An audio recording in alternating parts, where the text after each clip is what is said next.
Szeretettel köszönöm a Sti TV keddesti magyar nyelvű adásának nézőit. Labanc Dávid slammer jött el ma este ide hozzánk, a Slam Poetry Marosvásárhelynek az alapítója, akivel természetesen a Slam Poetryről fogunk beszélgetni. Jó estét, szia! Jó estét, szia! Én is bele is tört a nyelvem. Gondolom sokan nem tudják, hogy mi ez, amiről most beszéltem, úgyhogy szeretném, hogyha ezzel kezdenénk, de előtte pár szót mondjál magadról. Ki is vagy? Honnan jöttél? Labanc Dávid vagyok, mint ahogy elmondtad, Vásárhely mellett élek már egy jó ideje. Itt jártam iskolába második osztályos koromtól, jelenleg a Marosvásárhelyi Művészeti Egyetem harmadéves hallgatója vagyok, és nagyon szeretem ezt a várost. Rendben. És akkor térjünk át a témánkra is. Mi is ez a Slam Poetry? Gondolom, hogy az idősebb korosztály egyáltalán nem hallott róla, a fiatalok közül is. Nyilván kevesen, de aki hallott és ismeri, azt szereti. Úgyhogy a Slam Poetryt azt nagyon sokan, sokféleképpen megpróbálták már meghatározni, hogy mit is takar valójában ez. Még senkinek sem sikerült, és nem is sikerülhet teljesen, mert ez egy nagyon változó műfaj. Egyesek, és én is összehozom a verssel, vers alapú ez az egész, és az a különbség a kettő között, ha a hagyományos vers az lapon születik, könyvekben megjelenik, a slam viszont megszülethet lapon, telefonon, akárhol, de a fő jellegzetessége az, hogy egy színpadon történik az egész, ahova az írója, slammer kiáll, és felolvassa, vagy elmondja fejből az írományát, ami lehet vers alapul, vannak benne rímek, van olyan, amelyikben nincsenek rímek, hasonlít a hip-hophoz, viszont nem az, mert nincsen alatta a zene, és bármiről szólhat igazából ez a slam. Ez valószínűleg nem is fog változni? Tehát sosem fogunk olyannal találkozni, hogy Slam Poetry könyvformában? Soha. Szerintem a Slam Poetry könyvformában nem él meg. Az egyik fő jellegzetessége az, hogy ez egy élő műfaj. Egy előre megírt szövegnek az elhangzása az írója által. Az sem történhet meg, hogy valakinek a slamét egy másik ember mondja el, mert az már nem a sajátja, így nem titulálhatjuk Slam Poetry alkotásnak. Tehát azt mondhatjuk, hogy ott formálódik a színpadon? Igen, ott születik meg teljesen az egész, mert a szöveg szárazon, ahogy csak leírjuk egy papírra, azt nem tekinthetjük egy teljes értékű slamnek. Még milyen jellemzői vannak ezen kívül? Tehát feláll valaki a színpadra és a saját írását? Megtörtént már az is, hogy nem is írt semmit, csak fejből rögtönzött szöveget, vagy csak éppen ilyen pontocskákkal leírta, hogy na most miről fog szólni ez az egész. Vannak előre begyakorolt, jobban kidolgozott slammek, amik már a színházhoz is hasonlítanak, viszont nem teljesen színház. A hangukkal játszanak, vannak olyan alkotások, amelyekben van egy-két sor ének, egy-két sor hip-hop, egy-két sor paródia, nagyon, nagyon tág. Szóval az a szép benne, hogy nincsenek korlátai, nincsenek szabályai, hogyha felmész, azt mondasz el, és úgy mondod el, ahogy akarod. Érdekes műfaj. Ugye megbeszéltük előzőleg, hogy hasonlít a raphez, a színházhoz, a vershez, a verseléshez. Szeretném, hogy ezt megbeszélnénk, hogy melyikhez miben hasonlít, és mi különbözteti meg mégis ezektől. Tehát kezdjük mondjuk a rappel. Ugye említetted a zene. Igen, hát a rap az bizonyára azt kell róla tudni, hogy ez az utcákon születik, az egy ilyen, hát egy sötétebb műfaj, nem egy ilyen fenkölt, nem egy ilyen nagyon szép beszédű, hanem ott már trágár szavak is jelen vannak. Itt ez teljesen kizárt? Nem, abszolút nem kizárt. Szóval, hogyha valaki úgy szeretné kifejezni magát, ezáltal jobban ki tudja fejezni magát, akkor ő úgy fejezteti ki magát. Nincsen lekorlátozva semmilyen szinten ez az egész szövegírás, vagy a szövegnek az elmondása. A rapnél voltunk, ugye? Így van, így van. Hát abban hasonlít a rapben, hogy nincsenek ugyebár szabályai, és ezeket a bármilyen szavakat használt az előadó. A különbség az benne, hogy nincs alatta a zene. És nem ugyanazzal a ritmussal mondja slamet az illető ember, hanem egy kissé másképp, mint hogyha verset szavalna, de nem teljesen. A színház is, ugye a színházhoz is hasonlít. A színházban abban hasonlít, hogy ki kell állni a színpadra, és te kell előadj egy darabot, nevezhetjük most így ezt a 3 perces előadást.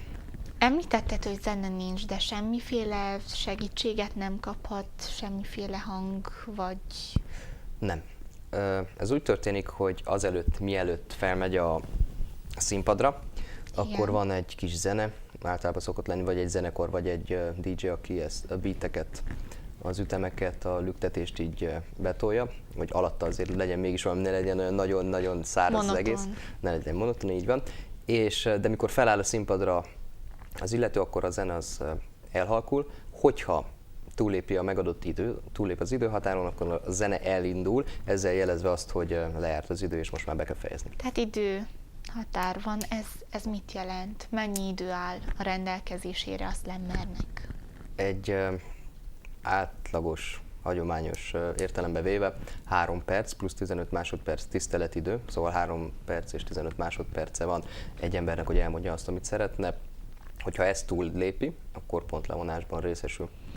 Ez valamilyen általános szabály, tehát helyileg ezen nem lehet változtatni? Nem, ez az általános nemzetközi szabály, hogy 3 perc plusz 15 másodperc, ezen nem változtattak még. És reméljük, hogy nem fogunk még mi sem, és nem is áll szándékunkban. Milyen témákat kedvel, milyen témákba szoktak írni a slammerek?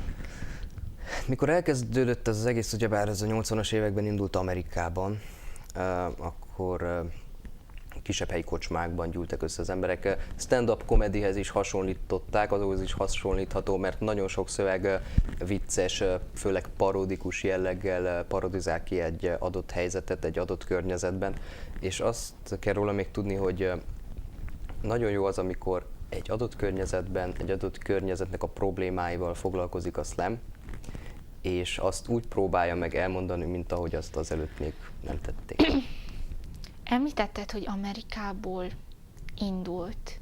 Még mit lehet tudni a kezdetéről? A 80-as években indult Amerikából, egy önjelölt költő, egy munkás ember indította ezt az egész mozgalmat, és ez az idők folyamán, hát nem túl gyorsan, de eljutott egész Európába is. Magyarországon 2006-ban volt az első rendezvény, ami az Ankerben került megrendezésre Budapesten, és Süvegh Márk Said, őt tartjuk úgy számon, hogy a magyar slam poetry megalapítója, viszont olyan meghatározó nevek vannak még mellette, mint Gábor Tamás Indiánál, vagy Závada Péter Újonc. Úgyhogy... Amerikában miért kezdte? Vajon el ez a férfi nem volt megelégedve a hagyományos költészettel? Szerintem valami újat akart, és ő ilyen módon tudta kifejezni magát, hogy így megértsék az emberek, és elmondja azt, amit akar. Nem hiszem, hogy ez tudatosan most elgondolta, hogy akkor én most megcsinálom ezt a valamit, és elnevezem slam poetrynek, és akkor most ez mindenhol menni fog. Évtizedeken keresztül. Kinek ajánlanád? Bárki, aki szeretne, jelentkezhet? Igazából úgy van, hogy bárki, aki szeretne, jelentkezhet, nincsenek korlátok, kivéve, hogy olyan rendezvényről van szó, ahol nincs jelentkezés, csak előadás, viszont az a szép benne, és a fő jellegzetessége, hogy bárki bármit elmondhat a mikrofon előtt. Tehát sem kor, sem nem, semmi. Igazából nem. Mindenképp a fiatalok körében egy népszerűbb dolog, mint az idősek körében, de így, ahogy amilyen eseményekre jártam, ahol részt vettem, nagyon vegyes volt a közönség. A fiatalok az mit jelent? Mennyire fiatalok érdeklődnek ez iránt? Hát mondhatjuk úgy, hogy középiskolások teszik ki az egyik legnagyobb táborát a hallgatóságnak, a másik felét az egyetemisták és a fiatalabb érdeklődők, viszont középkorúak és idősebbek is jelen szoktak lenni, sőt van Magyarországon egy-két idősebb slammer is, idősebb az tényleg úgy kell képzelni, mert 50 felett van és ősz haja van, de ő még... Ne sérts meg az 50 felettieket! Tehát a fiataloknál valamennyivel idősebb. Azt mondtad ugye, hogy Magyarországon 2006 után ott mennyire voltak nyitottak az emberek? Hát, Amennyire hogyha tudod. kihúzta 10 évig, és még mindig nincsen lehulló félben a csillaga, szerintem nagyon nyitottak lehettek az emberek, sőt, már az első bajnokságra is rengetegen jelentkeztek, nagyon sok rapper, költő is kipróbálta magát így a slam poetrynek a terepén, kisebb-nagyobb sikerrel. Mondhatjuk azt, hogy a karrierje felfelé ével. Igen, mindenképp Erdélyben, mindenképp itt még egy elég újszerű, elég hát még ismeretlen, de egyre nagyobb népszerűségnek örvendő jelenség. Erdélyben mióta pontosan? 2012-ben volt az első Akkor esemény. nem rég. Hát nem rég, nem, 4 éve indult el ez az egész Sepsiszentgyörgyön.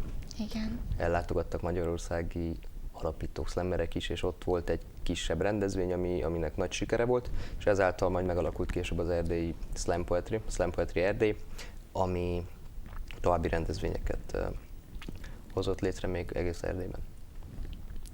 Ki a fő mozgatórugója itt Erdélyben? Ennek a jelenségnek, hogy fogalmazzak úgy, ahogy... Több mozgatórugója is vannak kisebb helyi szervezetek, sejtek, de van egy nagyobb átfogó mozgalom, a Slam Poetry Erdély, és emellett 2015-ben alakult The Nest, a Fészek egyesület, ami nem feltétlenül slammel foglalkozik, hanem egy ilyen összművészeti egyesület, aki mindenkinek megpróbál lehetőséget adni, fiatal művészeknek, zenészeknek, költőknek, színészeknek is akár, hogy érvényesüljenek ebben a közegben. És akkor térjünk rá, azt mondom, Marosvásárhelyre. Itt mióta létezik, és ki az, akinek köszönhetően jelen van? Hát, akinek köszönhetően elszivárgott ide is ez a slam, az a Slam Poetry Erdély, akik megrendeztek, minden évben megrendezik ugyebár a bajnokságot. És mindegyik városban van egy selejtező, Sepsiszentgyörgy, Kolozsvár, Vásárhely és a többi. És úgy került el ide is 2013-ban, azt hiszem, hogyha jól tudom, igen, akkor volt egy esemény. Emellett még volt egyszer egy nőnapi slam valamikor 2013-ban. A Jazz and Blues Klubban is volt egy ilyen esemény, ahova bárki jelentkezhetett a kávészünettel. Volt egy kávészünetkoncert, utána meg felléptek meghívott slammerek, Süveg, Márk és Indiana, akik részt vettek, ott meg fel lehetett lépni a helyieknek is. Most 2016 úgy indult, hogy elég nagy lendületet vett ez a mozgalom. Februárban volt a harmadik Erdély Slam Poetry bajnokságnak a selejtezője, ami hát nagyon nagy meglepetést okozott mindenkinek, úgy szervezőknek, mint résztvevőknek, mert 31 résztvevő jelentkezett erre a versenyre. Erre még nem volt példa, hogy ilyen nagy jelentkezés legyen, és a helyszínen is az emberek lógtak a csilláról, szóval nagyon-nagyon nagy érdeklődés övezi ezt a dolgot. Már a legelejétől ennyire nyitottak voltak rá a fiatalok, amikor még nem is tudták? Nem teljesen a legelejétől, de nagyon hamar szerzett magának közönséget egy olyan közegben, akit érdekel a kultúra, és ezáltal nagyon, nagyon hamar tudott terjeszkedni. Miért fontosak szerinted itt Marosvásárhelyen, vagy beszéltünk általánosságban is ezek a rendezvények? Ez egy olyan közeget nyújt a fiataloknak és mindenki másnak is, hogy kiálljanak a többiek elé, és elmondhassák egy olyan nem megszokott módon a gondolataikat, az érzéseiket, a terveiket akár, amire még nem volt példa. És ez, hogy élőben kiáll valaki és elmondja a többiek előtt, és ők megtapsolják, ez egy ambíciót is adhat neki, vagy csak simán jól esik neki az, hogyha el tudja mondani azt, amit akar, és úgy mondja el, hogy talán valakinek még többet is mond ezáltal. Nyitottak nagyon erre a fiatalok, vagy bátran kimernek állni, vagy látszik? Mondjuk én nem tudom, hogy felmernék-e most egy színpadra állni és elmondani, hogy egy adott témáról. Mármint ilyen formában, hogy mit gondolok. Volt egy selejtező, emlékszem, valami 12-en voltunk talán, és hát többen voltak, akik már ilyen visszatérőek voltak, akik már voltak színpadon és már slammeltek, úgyhogy nekik könnyebb. Akik teljesen újan állnak fel a színpadra, ezeket úgy nevezzük, hogy slam szüzek. És nekik egy kicsit nehezebb nyilván, mert amit még nem csinál az ember, az De minden kezdet nehéz. minden kezdet nehéz, így van. De aki egyszer átesik rajta, az utána a legtöbb esetben visszatér. Azt mondtad ugye, hogy nagyon jól ki tudják fejezni ezáltal a gondolatvilágukat, hogy mit éreznek, mit gondolnak. Ezt másképp is ki lehet fejezni. Miért választják ezt a módot a fiatalok? Miért jobb ez, mint mondjuk valami más? Nem biztos, hogy jobb, viszont ennek a társaságnak, ezeknek az embereknek, akik ezt választják, minden bizonnyal azért választják ezt, mert nekik ez a legjobb lehetőség arra, hogy így mondják el a gondolataikat, és szerintem az egyik legjelentősebb tulajdonsága az, hogy nincsenek szabályok, vagyis szabályok vannak, korlátok nincsenek, úgy mondanám. Nincsen retorikai elvárás, hogy akkor ilyen szavakat vagy ilyen mondatokat nem lehet belefűzni, vagy hogy politikai pártokat, politikumot nem lehet szidni. Lehet mindent, ahogy mindenki úgy mondja el, ahogy jónak látja és ahogy érzi. Itt Marosvásárhelyen milyen témákat kedvelnek leginkább a fiatalok? Most kíváncsivá tettél. Marosvásárhelyen is mondhatni ugyanazokat a témákat kedvelik, amit más városokban. Nagyon közkedvelt a helyi közösségnek a kritizálása, a politikum kritizálása, parodizálása, a társadalom, nem mondom azt, hogy kigunyolása, a társadalom elemzése. Amit nem helyeselnek, nem látnak amit jónak, nem látnak jónak, így van. Azt főként. Azt mondtad, hogy nincsenek szabályok, aztán mégis kijavítottad, hogy azért vannak szabályok, úgyhogy ha valaki szeretne ilyesmit, akkor az ő kedvéért mondjuk el, hogy milyen szabályok is vannak.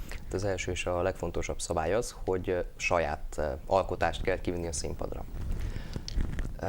Petőfi vers nem jöhet szóba. Nem jöhet szóba, az elég, nem is állná meg lehet a helyét abban a kontextusban. És a második szabály, nem lehet nála segédeszköz, kivéve papír vagy telefon, amiről olvassa a szöveget, hogyha nem tudja.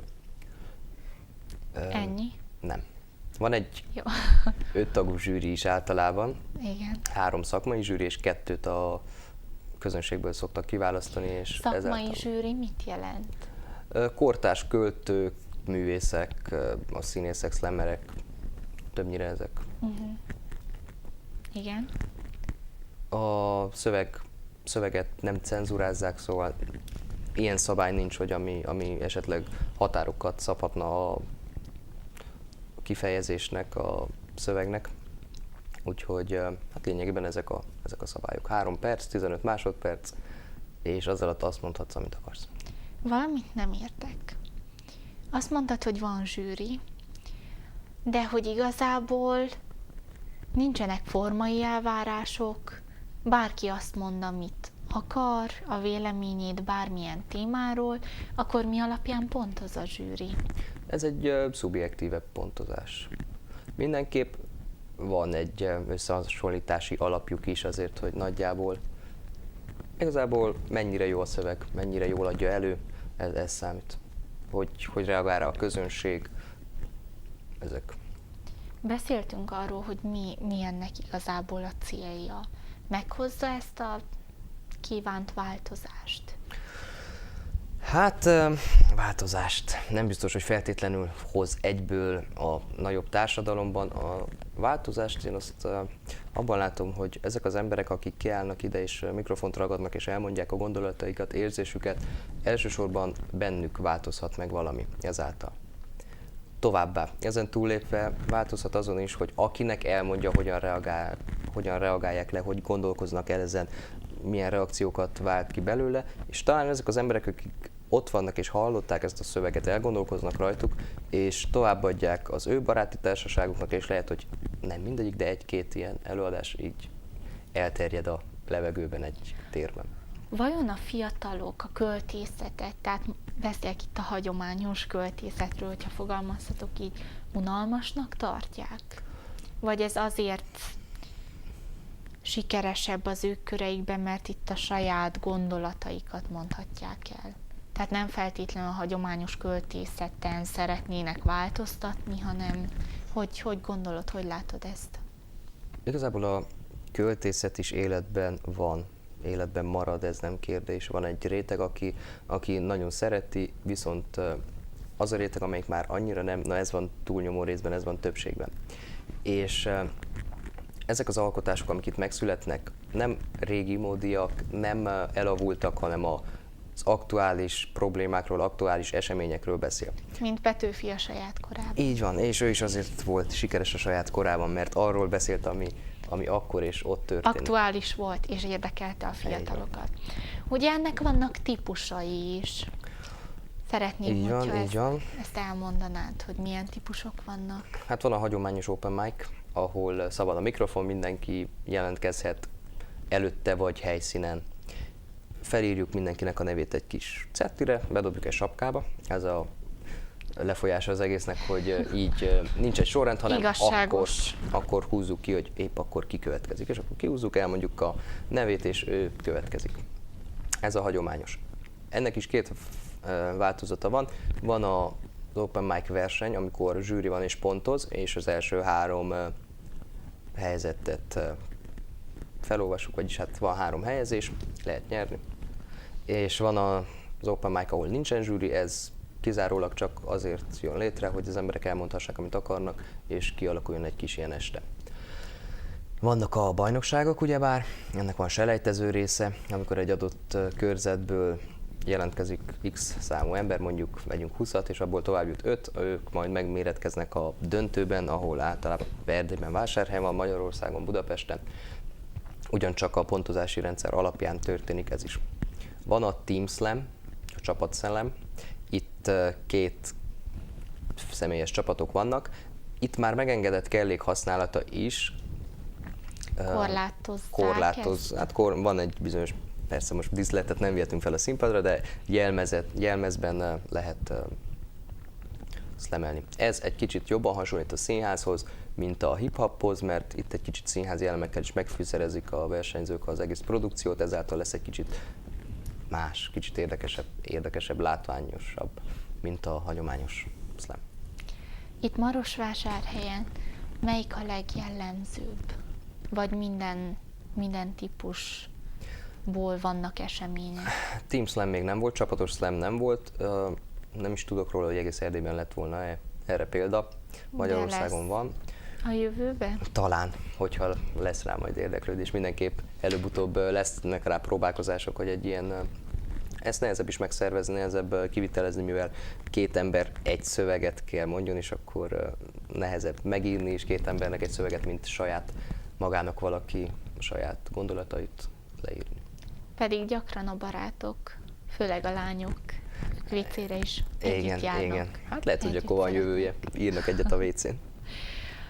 A vásárhelyi Forgatagon is ugye jelen volt, ott milyen sikere volt, mennyi érdeklődő volt? Ott az egyik délután volt egy ilyen sátor, egy ilyen slam workshop, ahol André Feri, kolozsvári slammer és az első slam poetry bajnokság győztese tartott egy gyakorlatot, és akkor ott írtak slamet, meg el is mondhatták az esetleg előre megírt szövegeket. Visszhangja volt egy bizonyos rétegben, és sikeres volt, mindenképp hozzájárul ahhoz, hogy tovább éljen ez a műfaj itt városban. Jövő évben is jelen lesz a Forgatagon, vagy majd kiderül akkor? Egyre jobban felkapottabb ez a műfaj itt a környezetünkben, és én mindenképp úgy látom, hogy ennek lesz jövője, és még a közeljövőben biztos, hogy életben marad, mert van rá kereset, vannak érdeklődők, nagy a közönség. Azt kell mondanom, hogy jobban érdeklődnek iránta, mint Kolozsváron. Lehet annak is titulálni ezt, hogy ott több van, ott a közönséget már kielégítették ilyen szempontból, itt nálunk viszont még nagy az éhség. Hogyha valaki szeretne elmenni mondjuk nézni, nézőnek is mehet, így van? Persze, így van. Nem kötelező a fellépés, nyugodtan lehet menni nézőnek. De ha kedvet kap, akkor helyszínen is jelentkezhet. Így van. Hol lesz a következő ilyen esemény? Következő vagy az hogyha a- valaki megnézni, mondjuk tudok már egy jelentkezőt, az hová menjen, vagy kit Ez keressen, a hol hagyományos érdekli őket? helyszínen szokott lenni, hagyományos, hát ott van a legtöbb hasonló rendezvény, meg ilyen a bajnokság is ott volt.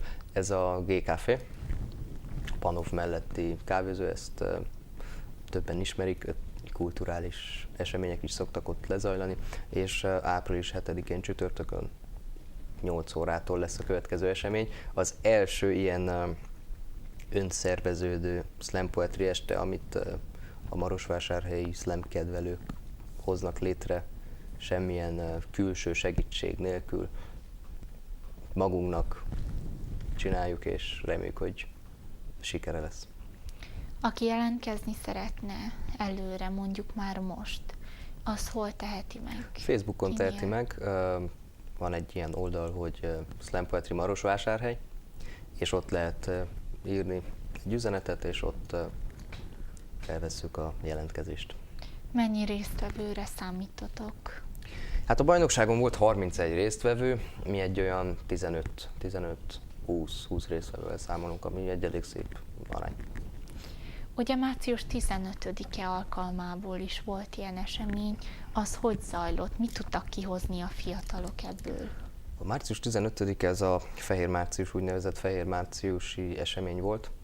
Kolozsváriak, Anna ezt a Fészek szervezte ezt az eseményt. Nagyon nagy sikere volt, ez a volt Bulgakov kávéházban zajlott le a Művészeti Liceum mellett, és egy olyan 150, majd 200, talán 300 résztvevő fiatal jelent meg, szóval nem lehetett elejteni egy gombostűt, se annyian voltak, és maga az esemény is nagyon jó volt. Egy teljesen más szemszögből közelítette meg a március 15-öt, nem a hagyományos piros-fehér-zöld, hanem a fehér szín által, és arra próbált rávilágítani, hogy vannak olyan dolgok, amiken át kell lépni a múltban, és tiszta lappal kezdeni. Sokan voltak jelen? 250 körül. Sokan. Teltház volt, ez a lényeg, teltház Mondhatjuk, hogy sokan. Akkor így ezek után te hogyan képzeled el a slam poetrynek a jövőjét? Mondjuk 5 év múlva, vagy 10 év múlva milyen lesz, hogyha jelen lesz itt Marosvásárhelyen? Hát ez egy nehéz kérdés, ilyen nagyon előre tervezni. Akkor maradjunk az 5 évnél. Maradjunk az 5 évnél, jó. Hát mindenképp úgy érzem, hogy a következő 2-3 évben fogja elérni a csúcspontot, de lehet, hogy tévedek, ezt nem tudom megmondani előre. Ez az emberek, a fiatalokon, az embereken függ, hogy mennyire nyitottak erre, hogy kik lesznek azok, akik megtalálják ezáltal azt a közeget, azt a formát, hogy el tudják mondani a gondolataikat, és hogyha folyamatosan generációk úgy nőnek fel, hogy van egy ilyen lehetőség is, akkor szerintem egy hosszabb életű dologról beszélhetünk, amit talán egyszer még az iskolában is fognak tanítani. Én mindenképpen nagyon örülök, hogy vannak olyan fiatalok, akik bátran kiállnak és elmondják az ilyen gondolataikat, és mivel látják, tudom, hogy látják azt, ami hibás és nem jó, remélem, hogy idővel, 5 éven belül változást is tudnak ezzel elérni. Talán. Reméljük. Én nagyon szépen köszönöm, hogy itt voltál, és köszönjük önöknek is a figyelmet, nézzenek minket jövő héten is ugyanekkor, ugyanebben az időben. Szép estét kívánunk, viszlát!